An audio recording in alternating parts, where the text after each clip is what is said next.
গাজায় শেষ ইসরায়েলি বন্দীর মরদেহ হস্তান্তর করেছে হামাস। সংগঠনটির সহযোগিতার কথা স্বীকার করেছেন মার্কিন প্রেসিডেন্ট ডোনাল্ড ট্রাম্প। এর মধ্যেই শর্ত অনুযায়ী রাফা ক্রসিং খুলে দেওয়া ও মানবিক সহায়তা বাড়ানোর দাবিতে সরব গাজার বাসিন্দা ও ফিলিস্তিনি নেতারা। অন্যদিকে গাজা, পশ্চিম তীর ও লেবাননে ইসরায়েলি সামরিক তৎপরতা অব্যাহত থাকায় যুদ্ধবিরতির ভবিষ্যৎ নিয়ে অনিশ্চয়তা আরও গভীর হচ্ছে। গাজায় আটক থাকা শেষ ইসরায়েলি বন্দী রান গিভিলির মরদেহ উদ্ধার করে ইসরায়েলের কাছে হস্তান্তর করেছে স্বাধীনতাকামী সশস্ত্র গোষ্ঠী হামাস।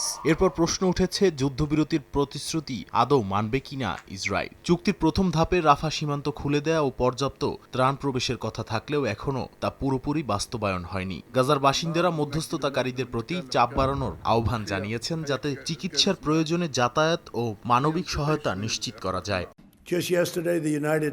এরই মধ্যে মার্কিন প্রেসিডেন্ট ডোনাল্ড ট্রাম্প স্বীকার করেছেন, মরদেহ উদ্ধারে হামাস সহযোগিতা করেছে। যদিও তিনিও ইসরায়েলি প্রধানমন্ত্রী নেতানিয়াহু হামাসকে নিরস্ত্রীকরণের দাবি পুনরায় তুলে ধরেছেন। ফিলিস্তিনি নেতারা বলছেন, এই অবস্থায় রাফা বন্ধ রাখার বা গাজায় হামলা চালানোর আর কোনো অজুহাত নেই ইসরায়েলের।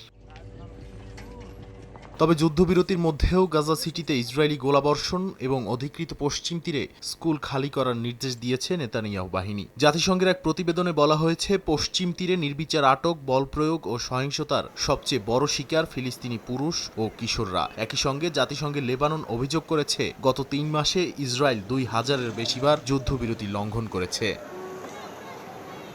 এদিকে জাতিসংঘের শরণার্থী সংস্থা UNRWA জানিয়েছে, বর্তমানে সাংবাদিক ও ত্রাণকর্মীদের জন্য বিশ্বের সবচেয়ে বিপজ্জনক স্থান গাজা। যুদ্ধ শুরুর পর ২৩০ জনের বেশি সাংবাদিক নিহত হয়েছেন। আন্তর্জাতিক সাংবাদিকদের প্রবেশে নিষেধাজ্ঞা তুলে নেওয়া এবং গণমাধ্যম কর্মীদের সুরক্ষার আহ্বান জানিয়েছে সংস্থাটি।